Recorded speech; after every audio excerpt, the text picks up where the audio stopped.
I want to ask you a question. Who's coaching you? Who's asking you the tough questions?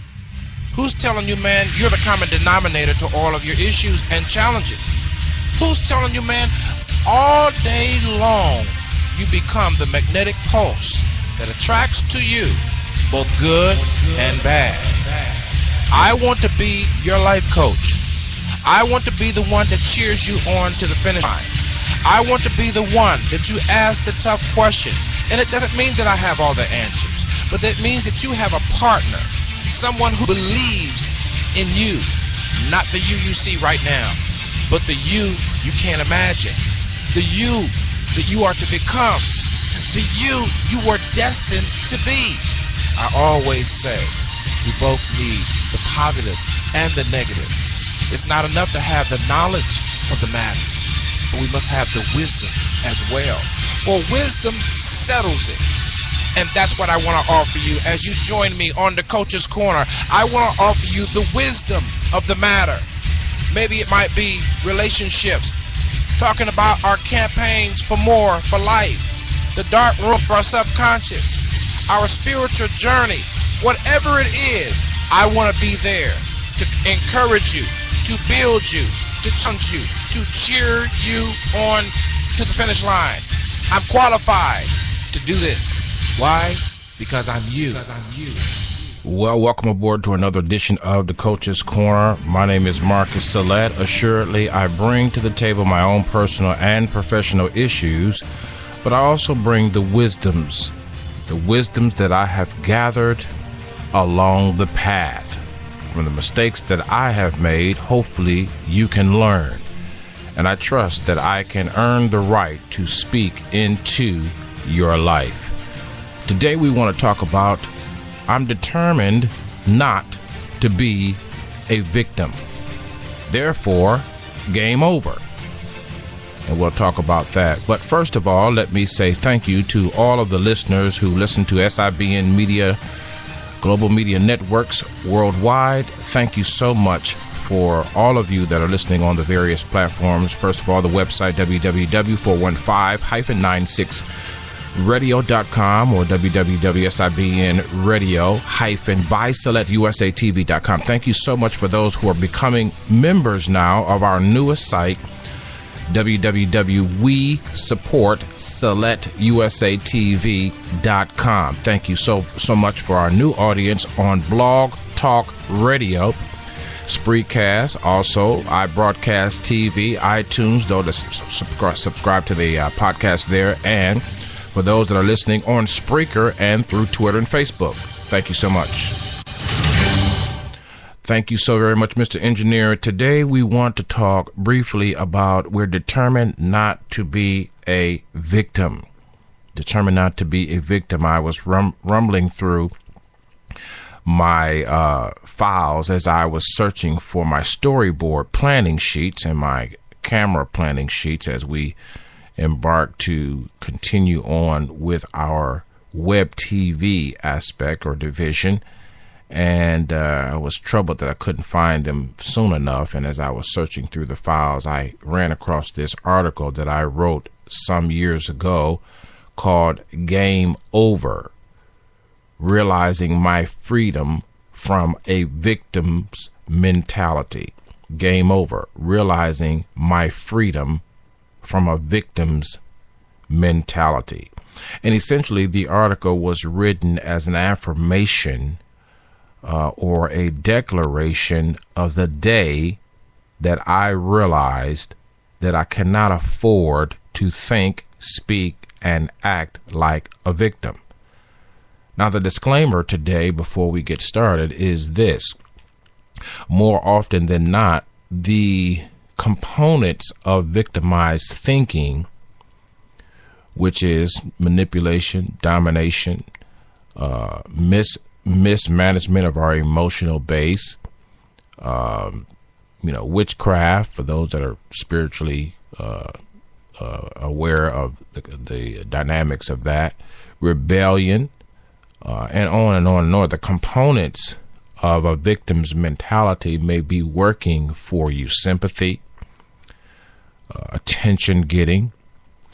They may be working for you for a while, but in the end, you find yourself empty because, or another one of those components is heroism. You have to save the day. If you don't save the day, you don't get the attention, But these components often work for a brief moment, and then the effect subsides, and you have to recreate drama all over again to get the same effect or better.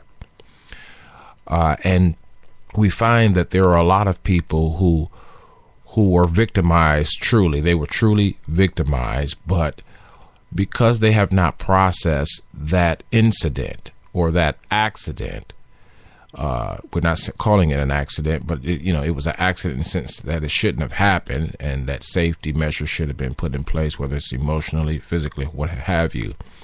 But we find that the people who have been truly victimized have to process the incident or the accident in order not to use the incident or accident to get the advantage in life.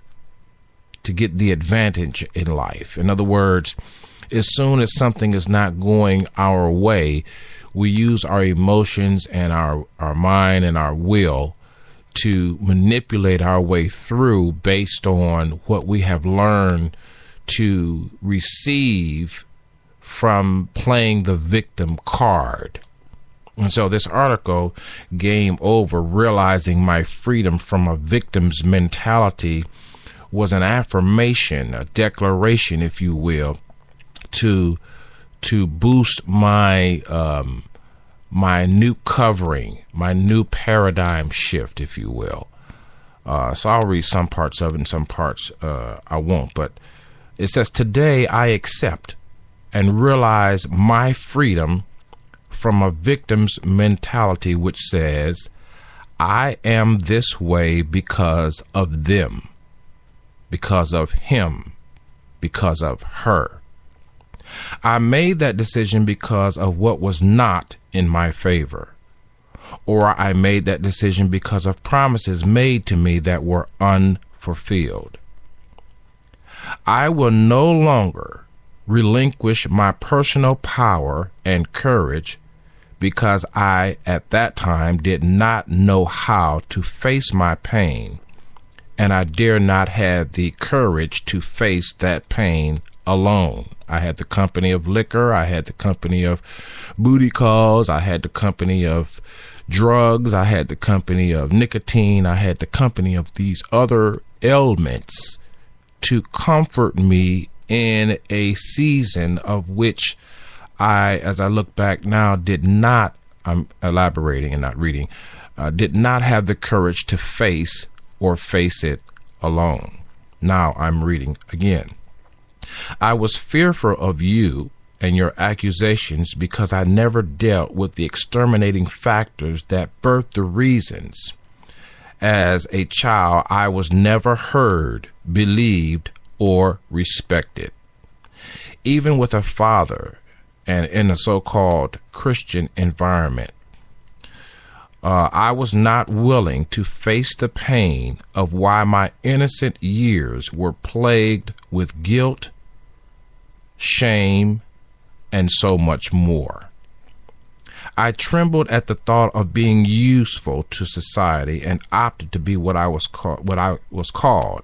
I trembled at the thought of being useful to society, and I opted to be what I was called: hard-headed, a failure, a curse, black sheep, and the like.